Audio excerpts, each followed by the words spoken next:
কাকতলী ৰাজ্যত আকৌ আন্দোলন হৈছে। আমি আন্দোলনৰ বিভিন্ন ফুটেজ দেখিছোঁ। ক'ৰবাত 5 জন, ক'ৰবাত 7 জনে কা আমি নামানো বুলি প্ৰতিবাদ কৰিছে, ক'লা পতাকা উত্তোলন কৰিছে। শিৱসাগৰত অখিল গগৈয়ে প্ৰতিবাদ কৰিলে, খুব বেছি 50 বা 60 জন মানুহ উপস্থিত হ'ল। কাৰ এতিয়া সেই আগৰ দৰে অসমীয়া মানুহৰ মাজত কা বিৰোধী কোনো ধৰণৰ মনোভাৱ নাই। কিন্তু কা কি, কাক লৈ অপব্যাখ্যা চলিছে নেকি, সেই সমস্ত তথ্য আজি বিশ্লেষণ কৰিম এই অনুষ্ঠানত।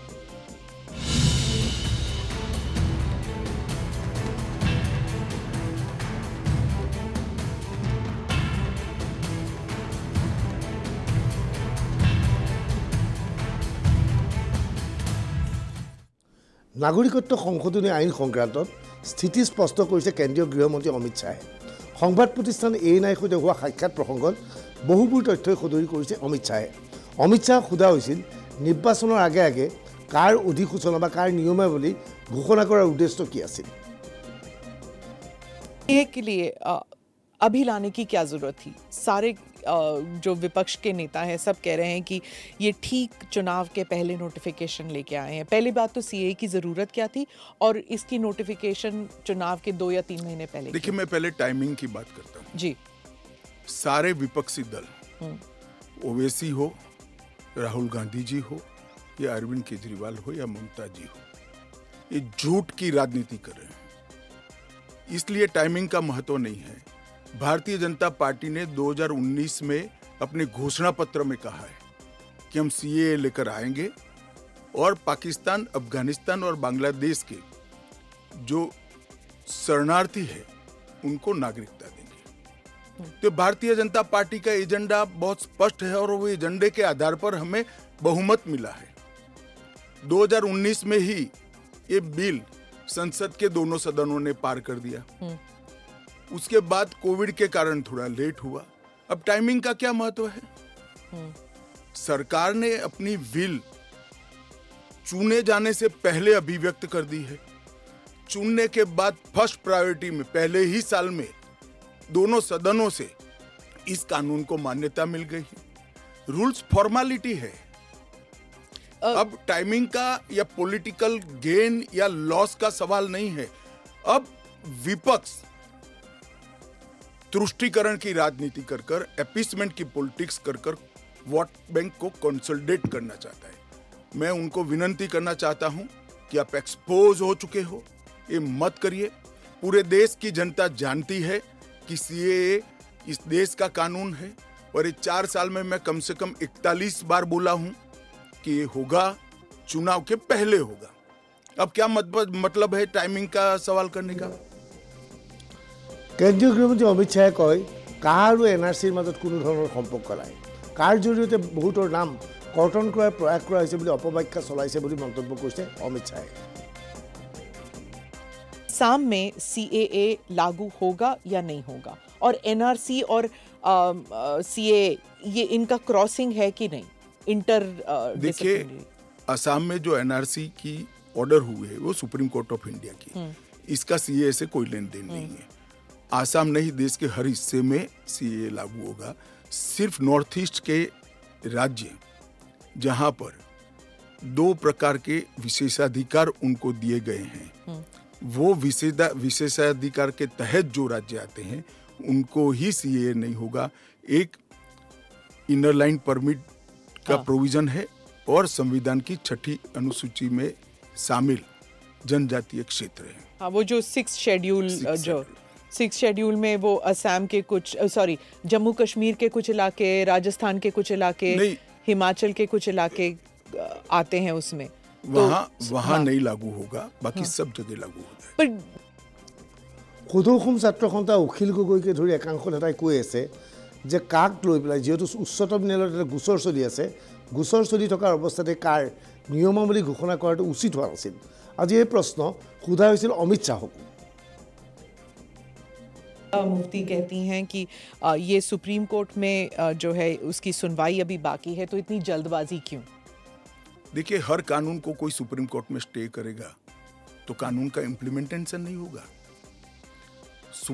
सुप्रीम कोर्ट के सामने न्याय मांगने के लिए जाना और सुप्रीम कोर्ट ने स्टे देना 2 अलग बात है। इस कानून पर सुप्रीम कोर्ट का कोई स्टे नहीं है। 4 साल से लोग गए हैं, अभी लंबित है, मगर सुप्रीम कोर्ट ने इसके इम्प्लीमेंटेशन पर कुछ स्टे नहीं दिया है। मैं महबूबा जी को पूछना चाहता हूँ, 370 पर 1951 में ही सुप्रीम कोर्ट में अर्जी हो गई थी, फिर क्यों इतने समय तक आप एंजॉय किए भाई? आप बताएंगे देश की जनता को? जब आपके पक्ष की बात होती है तब नैतिकता के पैरामीटर्स बदल जाते हैं। ऐसे नहीं होता है। देश का एक संविधान है, परंपराएं हैं, अदालतों की परिपाटी है, इसके हिसाब से देश चलता है। গৌৰৱ গগৈৰ পৰা আৰম্ভ কৰি প্ৰদেশ কংগ্ৰেছৰ সভাপতি ভূপেন বৰাই কৈছে আগন্তুক লোকসভা নিৰ্বাচনত কাহ তেওঁলোকৰ এটা প্ৰধান ইছ্যু হ'ব।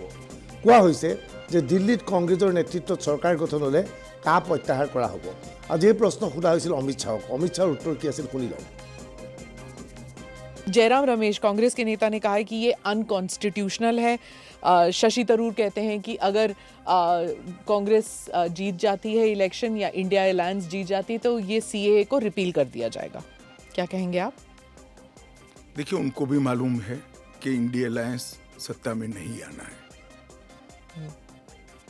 मैं आज आपके चैनल पर कहना चाहता हूं, सीएए के कानून को भारतीय जनता पार्टी की सरकार लाई है, नरेंद्र मोदी सरकार लाई है। इसको रिपील करना असंभव है। हम पूरे देश को जागरूक करेंगे और रिपील करने वालों को कहीं पर स्थान ही न मिले इस स्थिति होगी। और जहां तक असंवैधानिक होने का सवाल है, वो आर्टिकल अनुच्छेद 14 का हवाला देते हैं। वो भूल जाते हैं कि अनुच्छेद 14 में 2 अपवाद रखे हुए हैं। एक रीजनेबल क्लासिफिकेशन का अपवाद है और दूसरा कानून के उद्देश्यों के साथ लॉजिकल संबंध होना चाहिए। तो वो आर्टिकल 14 का वायोलेशन नहीं करता है। इसमें रीजनेबल क्लासिफिकेशन बहुत स्पष्ट है कि जिन लोगों पर भारत के पुराने हिस्सों में आज वो विभाजन के कारण देश से कटे हैं, अफगानिस्तान, पाकिस्तान और बांग्लादेश में, जिन लोगों पर धार्मिक प्रताड़ना होने के कारण जो भारत की शरण में आए हैं, उसके लिए एक कानून है। तो रीजनेबल क्लासिफिकेशन बहुत स्पष्ट है और इसलिए ये पूरी तरह से संवैधानिक कानून है। স্থায়িত্বশাসিত পৰিষদৰ অঞ্চলত বসবাস কৰা লোকে নাগৰিকত্বৰ বাবে আবেদন কৰিব নোৱাৰিব কাৰ জৰিয়তে? এই প্ৰসংগত বিতং তথ্য সদৰি কৰিছে অমিত শ্বাহে। है उनका जो कॉम्पोजिशन है वो बदलेगा नहीं सीए की वजह से? जरा भी नहीं बदलेगा। हाँ। ट्राइबल कॉम्पोजिशन और उनके अधिकार को हम जरा भी डाइल्यूट नहीं कर रहे हैं। हाँ। हमने एक्ट में ही प्रोविजन कर दिया है कि जहां पर भी इनर लाइन परमिट है और जहां संविधान की 6ठी सूची में जो क्षेत्र शामिल किए गए हैं, इन पर वहां पर सीएए नहीं लागू होगा और वहां के एड्रेस वाला एप्लीकेशन भी ऐप में अपलोड ही नहीं होता है। तो लागू होने का सवाल ही नहीं आता है। और एक्ट में ही प्रोविजन है, मगर हमने एप्लीकेशन में भी वो एरिया को एक्सक्लूड कर दिया है। कोई अप्लाई करेगा भी वो वहां से तो नहीं, ऐप ही नहीं खुलेगा। पर वो कहीं और जाके अप्लाई कर सकता है तो वो भारत के नागरिक तो बन ही सकते हैं। हाँ, अच्छा, ओके। वो संविधान की 6ठी अनुसूची में सुरक्षित क्षेत्रों के नागरिक नहीं बन सकते। इनर लाइन परमिट से सुरक्षित क्षेत्रों के नागरिक नहीं बन सकते। वो भारत के नागरिक बन ही सकते हैं। फेसबुक पढ़ी पढ़ी যিসকলে কাৰ বিৰুদ্ধে নিজৰ স্থিতি গ্ৰহণ কৰিছে সেইসকলে হিমন্ত বিশ্ব শৰ্মাৰ কাৰ সংক্ৰান্তত কৰা মন্তব্য জনাটো অতিকৈ প্ৰয়োজন। হিমন্ত বিশ্ব শৰ্মাই কা আৰু অসমত ইয়াৰ প্ৰভাৱ কেনেকৈ পৰিব তাৰ ওপৰত বিতং তথ্য সদৰি কৰে এইদৰে।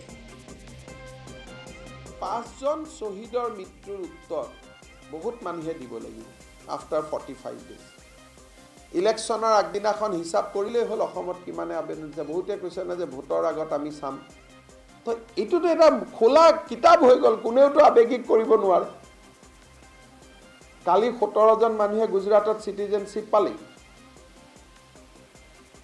এতিয়া অসমত কিমানে এপ্লাই কৰে, কিমান এপ্লিকেশ্যন ডিছপ'জ হ'ল, এতিয়াতো মানুহৰ আগত আহিব। তেতিয়া উত্তৰ দিব লাগিবনে নাই যে এই 20 লাখৰ সংখ্যাটো ক'ত পাইছিলে? বাংলাদেশত 1 কোটি মানুহ কমি গ'ল। আৰে কনভাৰ্চনহে হ'ল মানুহখিনি, অসমততো অহা নাই। অসমত যোন আহিছে কিন্তু NRCয়ে কেপচাৰ কৰি ল'লে। NRCত আবেদন নকৰা এজন মানুহো ইয়াত সোমাব নোৱাৰে, কাৰণ ইতি যে আমাৰ চিষ্টেমটো লগ হৈ আছে, ইয়াত এজন মানুহ আহিব নোৱাৰে, বাঢ়িব নোৱাৰে। সেইকাৰণে যুক্তি ইয়াত কোনেও দিব নাহে। ডাঙৰ সমস্যাটো হৈছে কি, আমি নামানো, নুবুজো। আৰে নুবুজিলে কেনেকৈ কৰিব? বুজিলেহে আন্দোলন কৰিব পাৰিব। সেইকাৰণে অসমত গোটেইটো এটা ফিয়াস্কো হ'ব। দেয়াৰ উইল বি ন' ফ্ৰেছ এপ্লিকেশ্যন। পিছত আমি কেম্প বহাব লাগিব NRCত বায়'মেট্ৰিক লগ হৈ থকা মানুহখিনি, কাৰণ এপ্লিকেশ্যন কৰ বুলি। আজিতো 4 দিন গ'লেই কেইটা অসমৰ পৰা আবেদন হ'ল? 13ত এনাউন্সমেণ্ট হ'ল, 12ত না? আজিতো 4-5 দিন হ'লেই there was not a single application from Assam. পোৰ্টেলটো খোলা আছে। এতিয়া কিমান ডাঙৰ 855 লাইনত গৈ আছে কা আন্দোলনটো, উত্তৰ দিব উল্টা পৰিব এইটো। কাৰণ মোৰ অসমৰ পলিটিক্সৰ ওপৰত এটা ভাল আণ্ডাৰষ্টেণ্ডিং আছে। মই জানো যে অসমত মানুহ নাহে, কাৰণ ইয়াত ইক'চিষ্টেমটো ইমান ষ্ট্ৰং, মানুহে একচেপ্টে নকৰে। এইটো কৰিডৰ হিচাপেহে ইউজ কৰে, সোমাই পেলাই ওলাই যায়। আৰু অসমৰো ইভেন বাংলাদেশী মুছলমানো অসমত নতুন সোমোৱাই নাই, ওলাই গুচি যায় অসমৰ পৰা। কাৰণ আমি ইয়াত ইমান বস্তুটো ডিবেটেবল হৈ গ'ল। ইয়াত কলিকতাত গ'লে ট্ৰিবুনেল নাই, IMDT নাই, কলিকতাত গ'লে ডি ভোটাৰ নাই। গতিকে মানুহ অসমত থাকিব নে বেংগলত গুচি যাব? বিহাৰত গ'লে ডি ভোটাৰ, ট্ৰিবুনেল নাই। অসমত প্ৰায় 100 টকা লেবাৰ কৰিলে, গুজৰাটত গ'লে 300 টকা। অসমৰ মানুহে যদি গুজৰাটত গৈ আছে কাম কৰিব, কৰ্ণাটকত গৈ আছে, એટલે বাংলাদেশৰ মানুহ গুজৰাট কৰ্ণাটকত নগৈ অসমত কিয় আহিব? কাহ প্ৰণয়ন হোৱাৰ পিছত দেশৰ পৰিৱেশ পৰিস্থিতি বেয়া হ'ব বুলি আজি মন্তব্য কৰিছে দিল্লীৰ মুখ্যমন্ত্ৰী অৰবিন্দ কেজৰিৱালে। पाकिस्तान, बांग्लादेश, अफगानिस्तान, इनका कहना है कि CA के तहत इनके अल्पसंख्यक जो हैं वो अगर भारत में आके रहना चाहेंगे तो उन्हें उस बात की मंजूरी दी जाएगी, उन्हें हमारे भारत की नागरिकता दे दी जाएगी। इन तीनों देशों में मिला के लगभग 2.5 से 3 करोड़ अल्पसंख्यक रहते हैं। पाकिस्तान, बांग्लादेश और अफगानिस्तान में मिला के लगभग 2.5 से 3 करोड़ अल्पसंख्यक रहते हैं। वहाँ बहुत गरीबी है, उनके पास रोजगार नहीं है। भारत में आना और भारत की नागरिकता मिलना उनके लिए तो बहुत बड़े सपने की तरह है। और अगर हमने भारत के दरवाजे खोल दिए, इतनी बड़ी संख्या में लोग आने वाले हैं जिसकी हम कल्पना भी नहीं कर सकते। इन 2.5-3 करोड़ लोगों में से अगर 1-1.5 करोड़ लोग भी आ गए तो कहां बसाया जाएगा उनको, क्या करेंगे उनका? ये मेरा प्रश्न था माननीय गृह मंत्री जी, जिसका जवाब आपने नहीं दिया।